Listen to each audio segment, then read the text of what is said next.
Let's start with a scene you know. You're driving, and someone cuts you off, nearly causing an accident. Or you post something online, and a stranger leaves a nasty, personal, and completely uncalled for comment. What happens in that instant? A fire ignites in your chest. Your heart rate spikes. Your jaw clenches.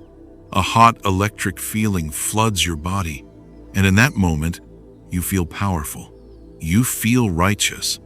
You want to lean on the horn. You want to scream. You want to fire back with a comment so vicious it will leave them in ruins. This is the seductive allure of anger. It feels like power. It feels like a weapon that you are wielding against a world that has wronged you. It feels like you are taking control. But this feeling is a complete and utter illusion. It is a biological and psychological con job. The Stoics understood this 2,000 years ago. They taught that anger is not a sign of strength, but a sign of profound weakness. It is not an act of power, but an act of surrender. You are not wielding a weapon. You are swallowing a poison and hoping the other person dies. To understand this, we need to turn to the definitive ancient text on the subject, a brutal and brilliant essay by the Roman philosopher Seneca called On Anger. Seneca was a man who lived in the heart of power. Advising the volatile Emperor Nero, he saw firsthand how anger, especially in powerful men, was not a tool, but a self-destructive madness. He performed a complete autopsy on the emotion, and his diagnosis is timeless. First, Seneca tells us that anger is a temporary madness. Think about the last time you were truly enraged. Were you rational? Were you logical? Were you in control? Of course not. Your reason, your faculty of judgment, was completely offline. You were, for a few moments, literally insane. Your pupils dilate. Your face contorts. Your voice changes. You are possessed by a primitive, violent impulse. As Seneca wrote, other vices affect our judgment. Anger affects our sanity. This is not a state of power. It is a state of mental breakdown. Modern neuroscience calls this an amygdala hijack. Your amygdala, the ancient emotional core of your brain, perceives a threat and overrides your prefrontal cortex, the modern, rational part of your brain. It floods your system with adrenaline. You are in pure survival mode. But in the modern world, the threat is usually not a lion. It's an insult, an inconvenience, a differing opinion.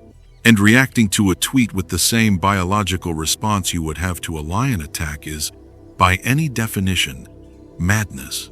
Second, Seneca argues that anger is a choice.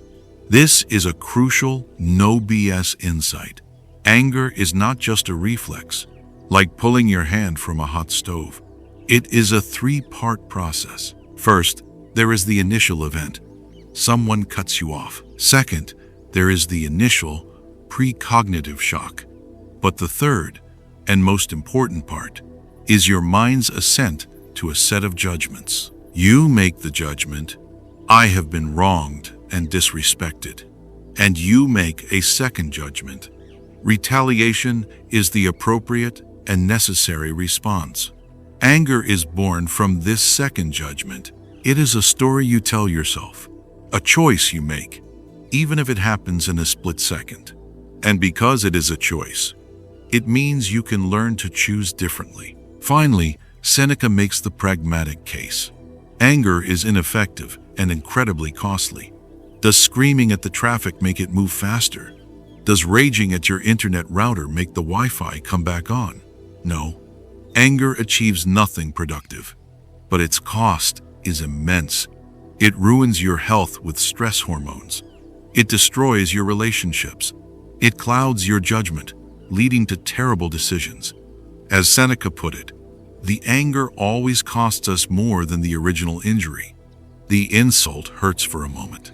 The anger you carry can poison your entire day.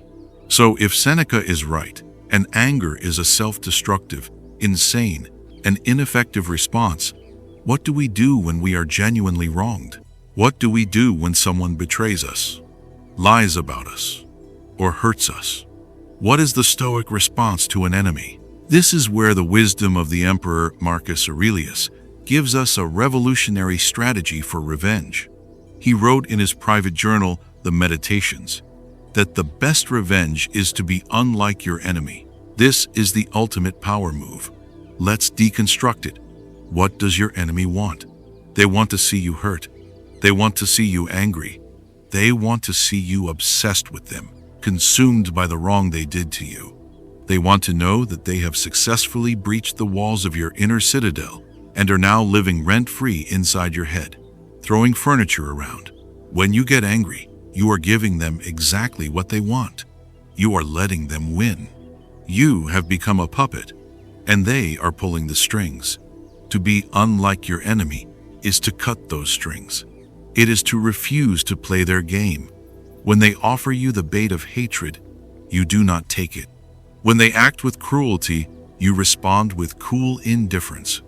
When they are chaotic and emotional, you are calm and rational. When they are unjust, you redouble your commitment to your own justice and integrity. You show them that their actions have absolutely no power over your inner world. You deny them the satisfaction of having disturbed your peace. This will drive them far crazier than any angry retort you could ever muster. But that's just a byproduct. The real victory is not what it does to them. It's what it does for you. You have preserved your own tranquility. You have used their vice as an opportunity to practice your own virtue. The best revenge is not to stoop to their level, but to improve yourself to the point where they are no longer on your level. You simply outgrow them. There is no greater example of this in modern history than Nelson Mandela. He was imprisoned for 27 years by the racist apartheid regime in South Africa. He was abused. He was subjected to forced labor. His family was torn apart.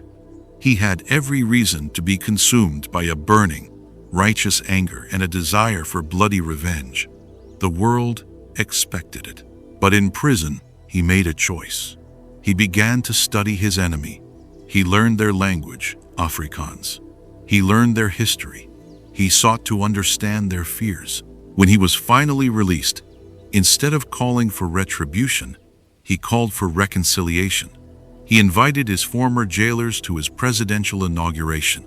He had every opportunity to become his enemy, to answer oppression with oppression. But he chose to be unlike them. This act of profound, almost superhuman self-control is what made him a moral giant. It is what saved his country from a devastating civil war. He proved that the best revenge is not a momentary act of violent satisfaction, but the lifelong project of building a superior character. So, how do we train for this? How do we build the mental muscle to resist the pull of anger? The Stoics gave us an armory of techniques. Tool number 1, the prophylactic pause. This is Seneca's most important advice. When you feel that first hot flash of anger, your only job is to do one thing: create a delay. Do not act. Do not speak. You must create a space between the stimulus and your response. Walk out of the room. Count to 10, or better yet, count to 100. Seneca advised his brother to go through the entire alphabet. The goal is to let the initial amygdala hijack, the temporary madness subside, so your rational mind can come back online. If you can master the pause, you can master your anger. Tool number 2, the pity reframe. Marcus Aurelius practiced this constantly. When someone wronged him, instead of thinking that person is an evil jerk, he would reframe it. He would think, this person is acting out of ignorance. They don't know what is good. They are mistaken. He would also think, how is this person truly harming me? They can't harm my character unless I allow them to.